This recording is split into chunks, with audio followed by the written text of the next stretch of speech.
પોરબંદરમાં એસઆઈઆરની કામગીરીમાં form number 7ની એકી સાથે 8,000થી વધુ વાંધા અરજીઓના ફોર્મ ભરવામાં આવ્યા છે।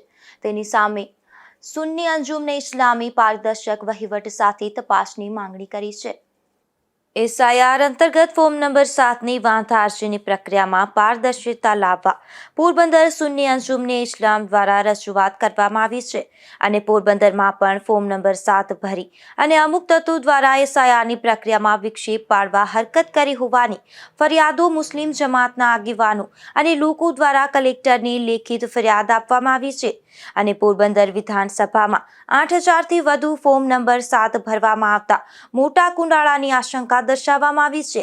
પોરબંદર જિલ્લા કલેક્ટર કચેરી ખાતે સુન્ની અંજુમને ઇસ્લામના ઉપપ્રમુખ એડવોકેટ અકબરભાઈ સેલોત, સેક્રેટરી અશરફ યુસુફભાઈ પટેલ, યાકુબભાઈ મુલ્લા, સામાજિક અગ્રણી ફારૂકભાઈ બઘાડ અને ઇસ્માઇલ ખાન શેરવાનીએ કલેક્ટરને રૂબરૂ મળી કરેલી લેખિત રજૂઆતમાં જણાવ્યું છે કે હાલમાં ચાલી રહેલ એસઆઈઆર પ્રક્રિયા અંતર્ગત નામ કમી કરાવવા માટે ફોર્મ નંબર 7 દ્વારા જે વાંધા અરજીઓ સ્વીકારવામાં આવશે કે આવી હશે તેમાં ઘણી તથ્ય વગરની અરજીઓ દ્વારા મૂળ મતદારો હેરાન થઈ શકે છે।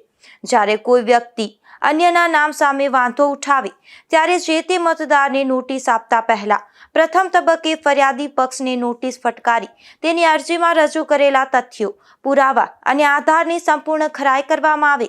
ફરિયાદીને રૂબરૂ બોલાવવામાં આવે કે ફરિયાદી પાસે પૂરતા પુરાવા છે કે કેમ। જો તપાસમાં સાબિત થાય કે ફરિયાદીએ પાયા વિહોણી, ખોટી અથવા રાજકીય દ્વેષભાવથી ફરિયાદ કરી છે તો સરકારી કામગીરીમાં અડચણરૂપ ઊભી કરવા બદલ તેની સામે કડક કાયદેસરની કાર્યવાહી કરવામાં આવે।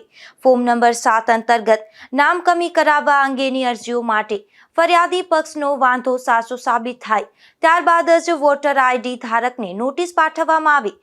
યોગ્ય ખરાઈ કર્યા વગર સીધી મતદારને નોટિસ પાઠવવાથી સામાન્ય નાગરિકોમાં ભય અને માનસિક કનડગત પેદા ન થવી જોઈએ। જે વ્યક્તિ પાસે માન્ય ફોટો ઓળખપત્ર છે તેની સામેની ફરિયાદમાં પુરાવો આપવાની જવાબદારી ફરિયાદી પર હોવી જોઈએ।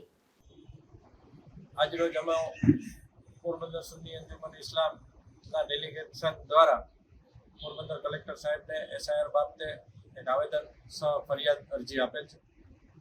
સમગ્ર ગુજરાતની અંદર એસઆઈઆરની જે કામગીરી છે એમાં જે ફોર્મ નંબર 7 છે એનો મોટા પાયે વિરોધ થઈ રહ્યો છે।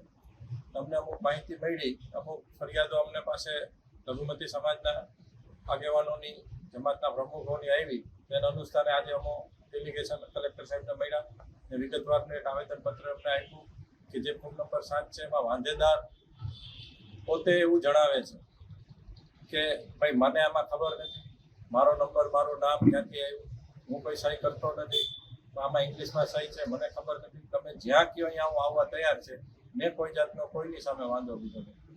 તો આ તો એક જાતનો નમૂનો હતો ખાલી, પણ આવા ટોટલ પોરબંદર વિધાનસભાની અંદર 8,000 જેવા ફોર્મ નંબર 7 આવેલ છે। એટલે જે બાબતે અમે વિગતવાર કલેક્ટર સાહેબ જોડે રૂબરૂ મળીને એમને વિગતવાર માહિતગાર કર્યા। સાહેબે પણ અમને સાંભળ્યા અને સંતોષકારક જવાબ આપ્યો કે વાંધેદાર અને જે મતદારનું નામ કમી કરવા માટે જે વાંધો લેવામાં આવે છે બંનેને અમો સાંભળી પછી જ આગળની કાર્યવાહી કરશું એવી ખાતરી આપી છે। નહીં કે એમની રીતે ખાલી ફોર્મ જે વાંધેદાર છે એમના ભરવાથી આ કરશું। જો વાંધેદારે કોઈ આ કાર્યવાહી નહીં કરી હોય, પોતે સહી નહીં કરી હોય તો એમની સામે આગળ તપાસ કરી ને આગળની કાર્યવાહી કરશું તેવી કલેક્ટર સાહેબે અમોને ખાતરી આપેલ છે।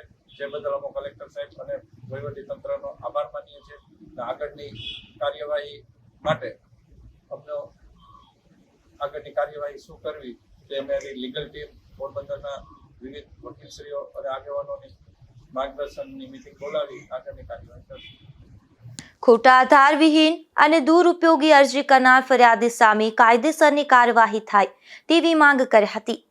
નિપુલ પોપટ સાથે અશોક થાનકી, ગુજરાત ન્યૂઝ, પોરબંદર।